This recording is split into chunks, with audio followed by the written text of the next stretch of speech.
The crowd was loud, the marketplace alive, until one small voice silenced it. Oh! The little girl tugged at her mother's hand, eyes wide with innocence. "Mommy, can I buy that dog?" she whispered. Her mother turned and froze. Chained to a rusted pole was a German shepherd, ribs showing for caked in.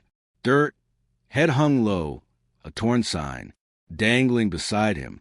$3.34. The beast. The air grew heavy. The dog didn't growl, didn't bark. He just looked up, his eyes full of something. Deeper, something human. But when the officer's eyes met the dog's, time stopped. Those eyes scarred brown. Human. She'd seen them before. Her. Throat tightened, heart pounding. It couldn't be. Her breath caught as she stepped closer, trembling. This wasn't just some stray dog for sale.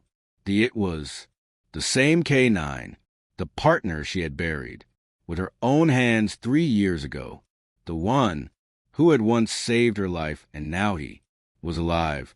Before we start, make sure to hit like, share, and subscribe. And really, I'm curious, where are you watching from? Drop your country name in the comments. I love seeing how far our stories travel. The morning sun bathed the small town in gold as Officer Emily. Carter walked hand in hand with her 6-year-old daughter, Lily. It was her first weekend off in months, and the smell of baked bread and roasted coffee drifted from the market stalls. Emily smiled. For once, life felt normal. Then Lily stopped. "Mommy," she whispered, tugging at her sleeve. "Look!"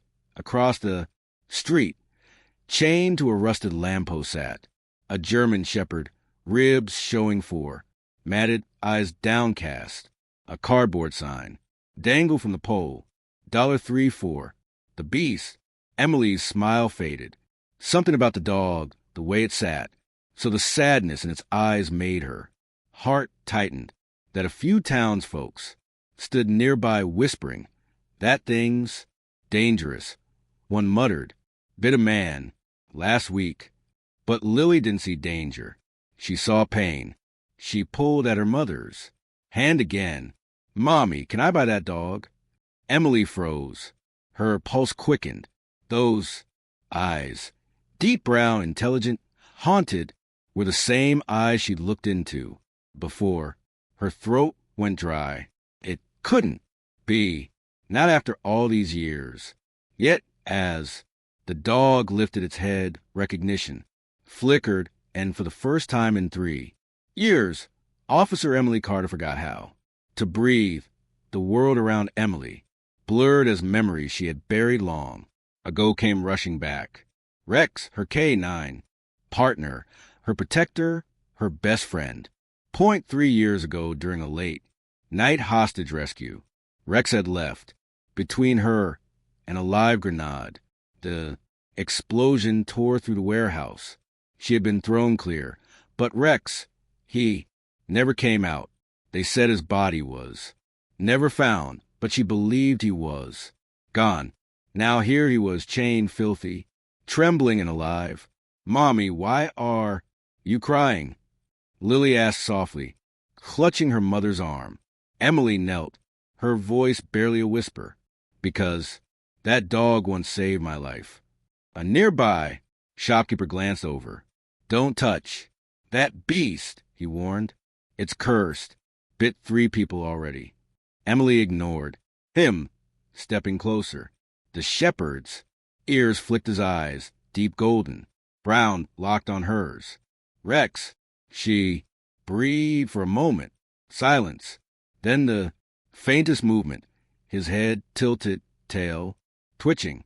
A low broken whine escaped his throat. Tears blurred Emily's vision. The bond forged in fire, and fear was still there beneath the scars and dirt.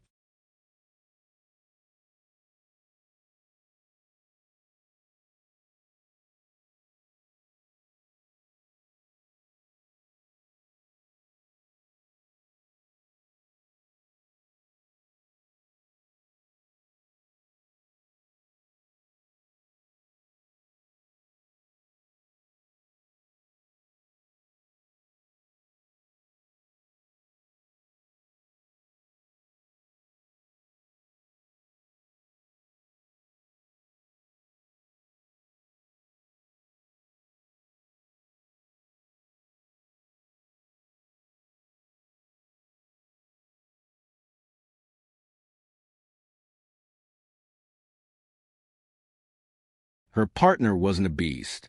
He was a survivor, forgotten, betrayed, but still waiting for her to find him. Emily took a cautious step forward, her heart pounding like it did the night Rex saved. Her life, the dog's growl rumbled low, not from anger, but from fear.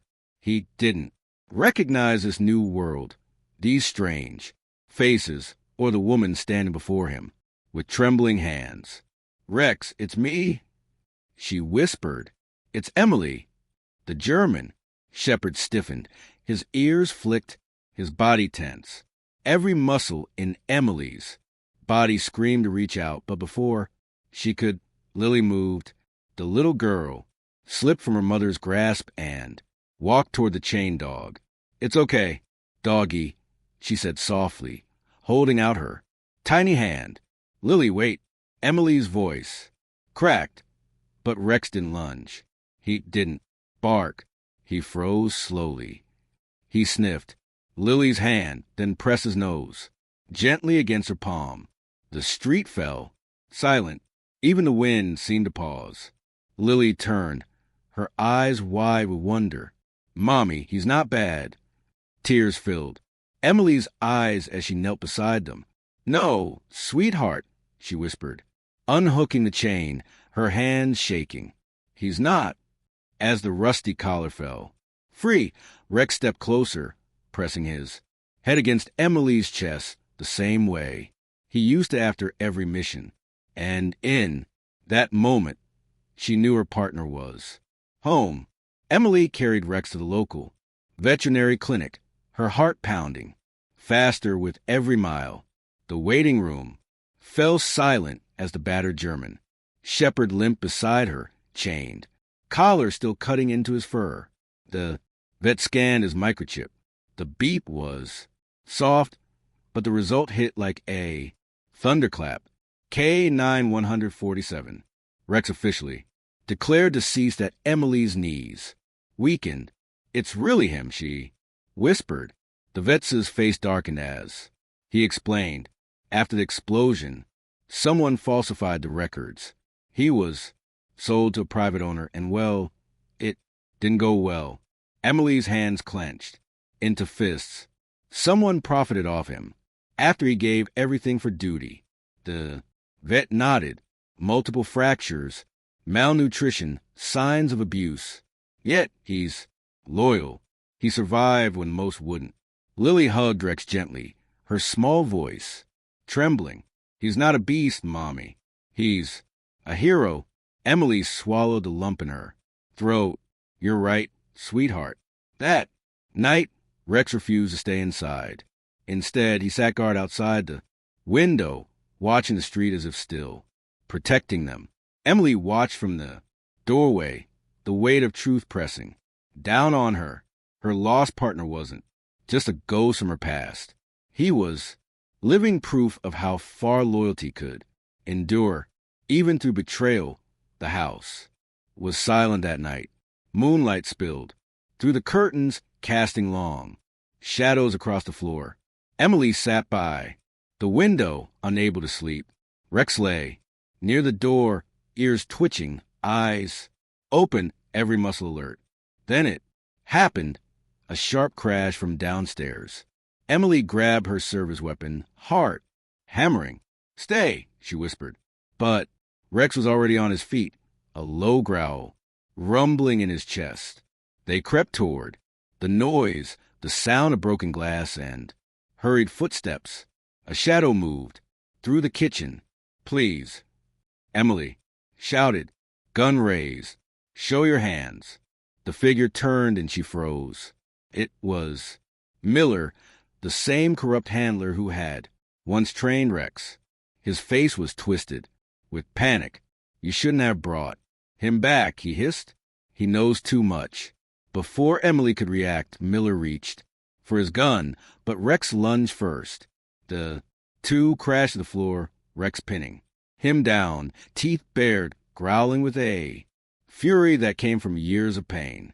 Miller dropped a small flash drive, its metallic shell clinking against the tiles. Emily snatched it up.